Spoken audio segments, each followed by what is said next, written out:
Another economic hangover after the pandemic is a sharp increase in the national debt.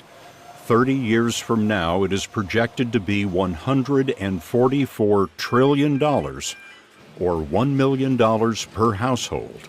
How do you assess the national debt? We mostly try very hard not to comment on fiscal policy and instruct Congress on how to do their job when actually they have oversight over us. But is the national debt a danger to the economy, in your view? In the long run, the U.S. is on an unsustainable fiscal path. The U.S. federal government's on an unsustainable fiscal path, and that just means that the debt is growing faster than the economy. I have the sense this worries you very much. Over the long run, of course it does. We're borrowing from future generations. It's time for us to get back to putting a priority on fiscal sustainability, and sooner is better than later. That was Jerome Powell telling you that the United States is on an unsustainable path. We can see the United States national debt is currently sitting at $34.7 trillion and is not slowing down anytime soon. This just means that the dollar will continue to weaken over time. The value of the dollar will not be worth as much as it's worth today, 10 years from now, and asset prices are going to go up as well. And if we look at the M2 money supply, this is the amount of money in the circulating supply in the United States.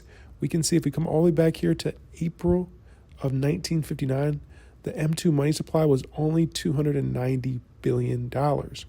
So I want to just do a little bit of experiment here to see how long it took us to add $1 trillion to the M2 money supply.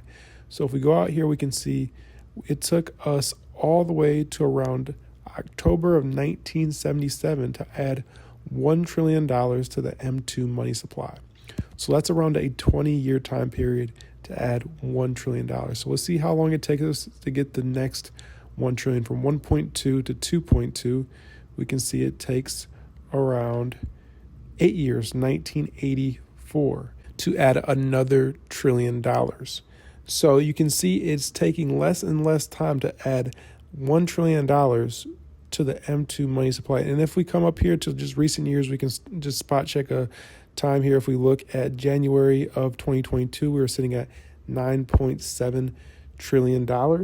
So if we look at how long it took us to get to 10.7, it was actually just over a year. It took just about a year and a half to get another $1 trillion added to the M2 money supply.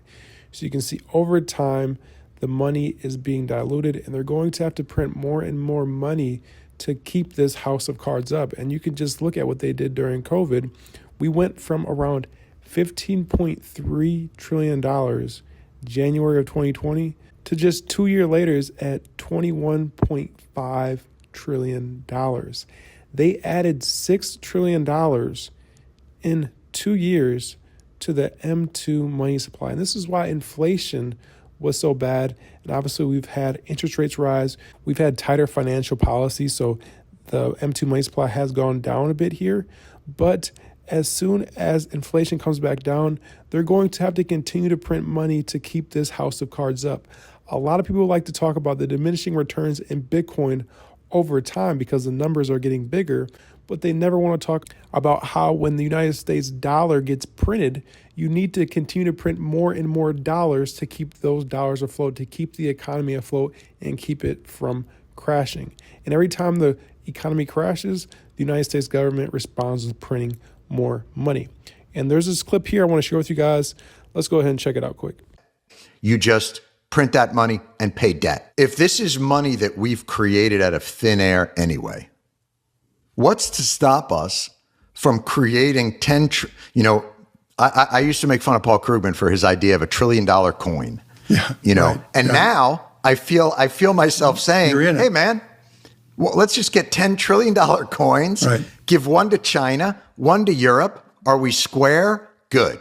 And then we start again because this whole thing seems manufactured.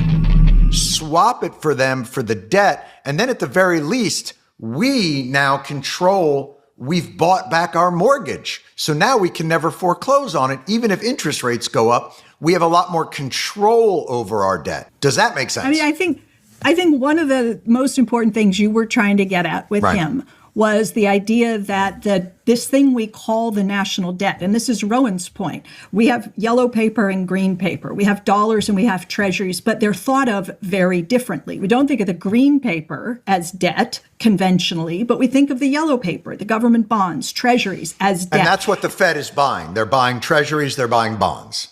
They're buying debt. Yeah, in Tom's mind, they're the same because he thinks up at that central bank level. So for him, they're just different liabilities on a balance sheet. But down with us, with the public, these are entirely different worlds. Do you know the stock of public money in circulation, John? How many people know that? There's the national debt counter. Right. There's no national money counter underneath. Nobody's counting that. And they're increasing that supply by $120 billion a month still. Yeah, no grandchildren involved. No China involved. No bond markets involved. It reminds me of the way our government says you need to pay for. So anytime we have a crisis or something crucial that the public needs, the government will say, I'm sorry, we have discretionary spending. It's this amount. If you want to add to that, we either have to take it away from somebody else or create a pay for. Okay. Well, also we want to go to war. Oh, okay. So what's our pay for? Yeah, that we're not going to have a pay for. What do you mean? Yeah, we're just... Freedom pays for itself. That we're just going to put out there and we're going to pay for it, but we're not going to... That's going to be just debt that we don't even think about. We don't add it to anything. It just is. And that's the part that seems like, well, you just get to decide then what goes on our budget and what's just air. That's the part that I was trying to figure out. So as you can see right there, everybody in the country is trying to figure out what's wrong with our money. Why is inflation unsustainable? Why does the money not make sense? How is it printed out of thin air? And you guys know, everybody on our channel who is in the Bitcoin or crypto space, you guys know Bitcoin is really the answer to this problem. And recommend you guys share this clip here from Eric Voorhees with people you may know, your family, your friends, your loved ones, and let them know that Bitcoin is an answer to all of this fiat debasement. To hold your wealth in something like Bitcoin is opting out from that traditional financial system where they own the money. They can print as much of it as they want. And I believe Eric summed it up really great in this clip here. So I want to share with you guys. Let's go ahead and check it out. First of all, a world in which gold was the money again would be a superior world to the status quo. I'll grant that. My primary concern is that the world has money that is derived out of market processes rather than out of coercive centralization of the state. The latter is extremely an un-American and dangerous plague that has existed now since at least 1971, when the dollar became a fiat currency. Anything that moves the world away from centralized control of money to market-based control of money is something that I would be in favor of. Peter, I will praise you if you can get the world to accept gold again as a form of normal money. That would be great. There are some other of us who don't wish to wait around for that, and we actually think a decentralized form of money that you can send in a digital world has value. And back in 2011, 2012, 2013, when we had our first debate, I understand that the burden of proof was on us. We had to argue that it was a currency or that it was a money. We had to make those statements because no reason for anyone to believe us back then. But it's 2024, and this is a $1.2 trillion asset, one of the most liquid assets in the world, one of the top 10 assets in the entire world by market cap. I don't need to keep making the case that Bitcoin is something. The world believes it's something. You can see why if you ever go try to send a transaction internationally with a bank and you do it with Bitcoin on your phone, anyone who's done those two things will see the value immediately.